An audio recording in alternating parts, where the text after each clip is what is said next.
The black ship changed course without asking permission. Jarek felt it before anyone told him.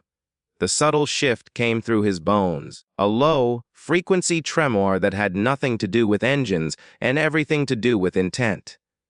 Space bent differently around the hull. The constant background hum, once steady, almost meditative, tightened, like a breath being held too long. He was no longer a passenger. He was cargo that had started to argue back. "Sitrep," Jarek said, pushing himself upright on the grav table.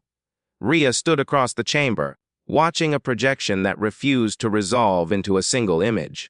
Fragments flickered instead, partial star charts, broken timelines, sensor ghosts that shouldn't have existed at all. "We're being followed," she said. Jarek frowned. "Behu." Rhea didn't look at him. That's the problem. The black ship spoke, its presence heavier than usual.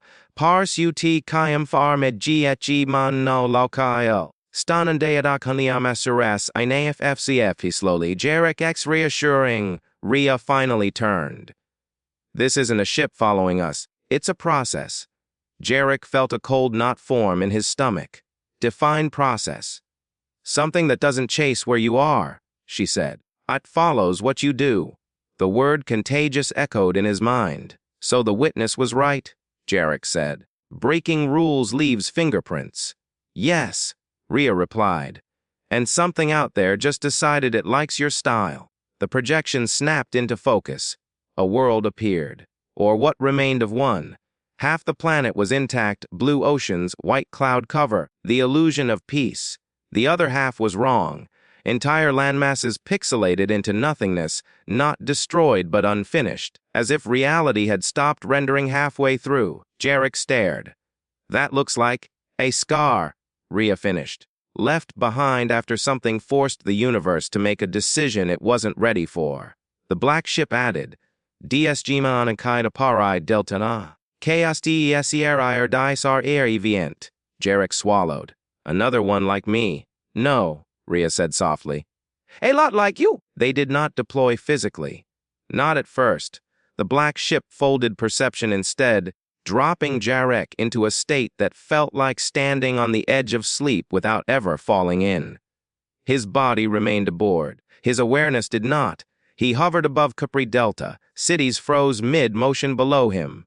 Waves hung suspended in impossible arcs. A shuttle burned silently in the upper atmosphere, flames caught like brushstrokes in the sky.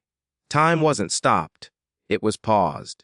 Albasar wa windo wapoa, the black ship intoned. Jarek felt it again, that other presence. Not close, not distant. Aligned. "This is where it started, isn't it?" Jarek asked. "Yes," Rhea said, her voice threaded through the construct. The first recorded case of a disruptor who didn't burn out immediately.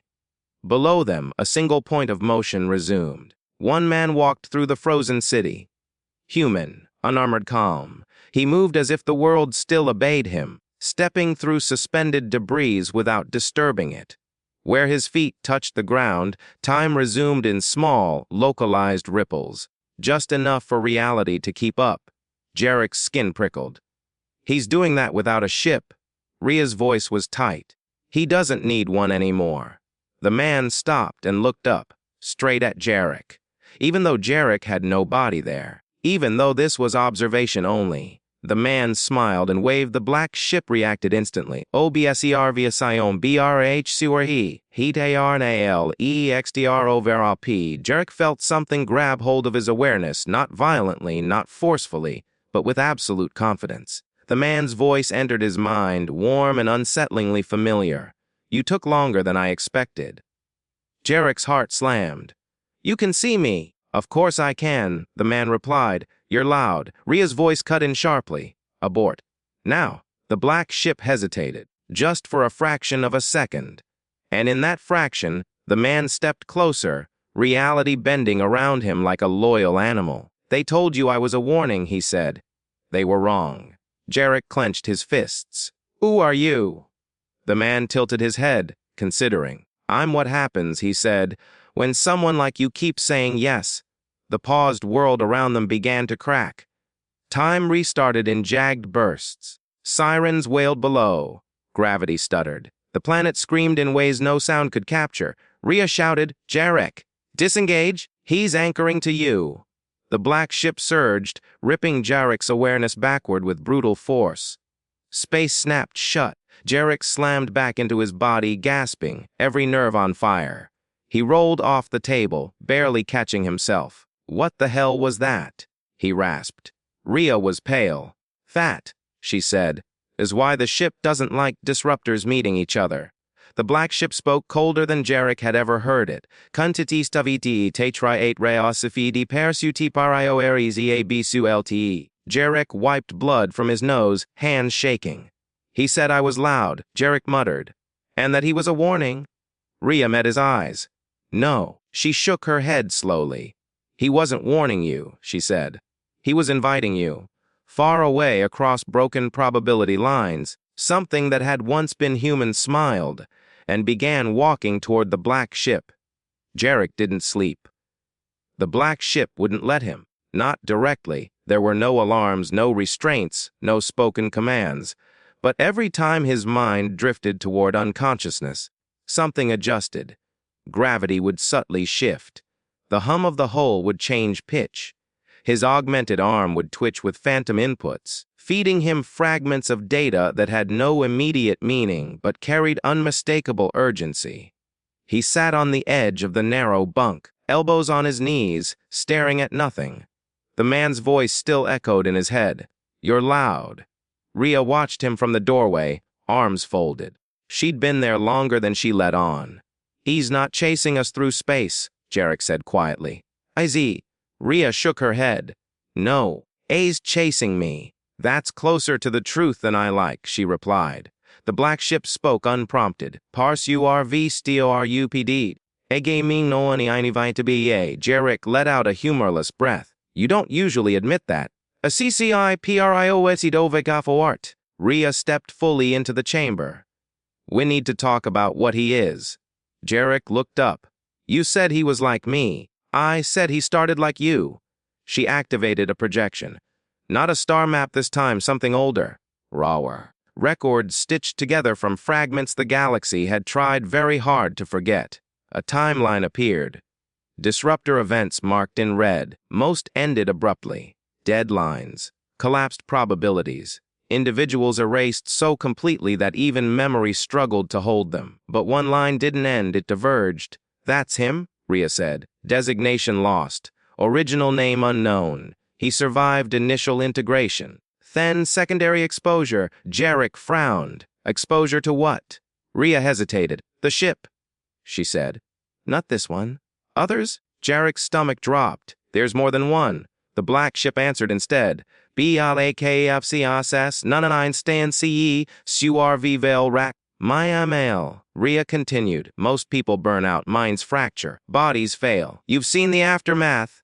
"Yeah," Jarek said grimly. "On Keprik Delta?" "No," Rhea corrected. "That wasn't aftermath. That was adaptation." She zoomed in on the ruined planet. "He didn't just survive," she said. "He learned. He stopped needing a ship to mediate reality for him. He internalized the interface." Jarek's augmented arm felt suddenly very small. "And now?" he asked. "Now he's something the ships weren't designed to handle." The black ship's presence pressed closer. "DTIATSEITYSE as the exida DSGM parameters. Hia MNADTEION. Tien inamenti oartamanitian." Jarek snorted. "You say that like it's easy." "Yes, is not a fatar." Silence stretched. Then Jarek asked the question neither of them wanted to voice. "What happens if he reaches us?" Rhea didn't answer right away. When she did, her voice was steady, but her eyes weren't. "He won't destroy the ship," she said. "He doesn't need to." Jarek felt cold. "Then what?" "He'll prove something." The lights dimmed. Not a failure. A choice. The black ship projected a new construct around them. Space folding inward, stars stretching into impossible geometries. At the center, a single probability strand glowed brighter than the rest. "CMI Mayananandiamam Massiniabaunasasano." Jarek watched as a version of the future unfolded. The man appeared aboard the black ship without breaching hull or shield, simply arriving, as if the concept of distance had politely stepped aside. Crew, if that word still applied, collapsed. Systems unraveled. Not violently, but willingly, rewriting themselves to accommodate a superior logic. The man walked the corridors like he belonged there. And then, the simulation shifted. Jarek saw himself standing, talking, listening, agreeing. The strand flared. Otioma paro bye el unc to ble. Jarek tore his eyes away. That's not inevitable. The black ship paused. Itis Lykel. Rhea studied him. What did he say to you? Jarek hesitated. Then, quietly, he said I was a warning. That he's what happens when someone like me keeps saying yes. Rhea nodded grimly. To what? Jarek demanded. To freedom, Rhea said. The real kind. No ships. No observers. No rules pretending to be physics. Jarek laughed bitterly. That sounds like extinction with better marketing. Yes, she agreed. And he knows it. That's why he doesn't force anyone. The black ship interjected. Desrur jarl kikwai minji nam ss tio complbu utanesq intermirs. Jarek stiffened. Define countermeasures. Rhea looked away. Severance, she said. What cut you off? Roll back the integration. Remove the interface before you finish adapting. Jarek stared at her. You said that would kill me? I said it might, she corrected. Before. Now. She met his eyes again. Now I don't know. The hum of the ship deepened, waiting. Jarek thought of Lena. Of the beam he lifted when he shouldn't have been able to. Of the man on the broken planet, smiling like he already knew how this ended. If you cut me off, Jarek said slowly, you lose your best chance of understanding him. Rhea didn't argue. And if you don't, he continued, you risk me becoming him. The black ship spoke, RC. Jarek exhaled. Then here's my answer, he said. Don't cut me off. Rhea's jaw tightened. Jarek, train me, he said. Push me.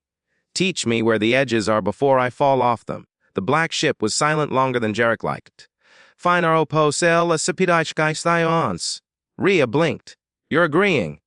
Temporala, a new construct formed, not a simulation, a destination. Coordinates unfolded, dense, dangerous, layered with warning markers. Destination. Funsti and scoptor stira assistis vival expisado en lodo. Jameric grinned faintly. You always know how to make a guy feel special. Rhea stepped closer, voice low. If he reaches us while we're there, he won't, Jarek said. She searched his face. How can you be so sure? Jarek's smile faded. Because he doesn't want to catch me running, he said. He wants to see what I become under pressure. As if summoned by the thought, the air in the chamber shifted, just a whisper. Just enough. Good, the man's voice echoed faintly, carried across probability itself. I was hoping you'd choose the hard way. The black ship's lights flared. Pars ur prags apply in sirasien genie son entiate to deed. Rhea swore under her breath. He's enjoying this. Jarek stood, feeling the interface hum eagerly beneath his skin. Yeah, he said. So am I. The black ship turned toward the coordinates, engine spooling not through thrust, but through intent. Far behind them, something that had once been human followed the disturbance like a scent. And for the first time since its creation, the black ship did not know whether it was being hunted or tested.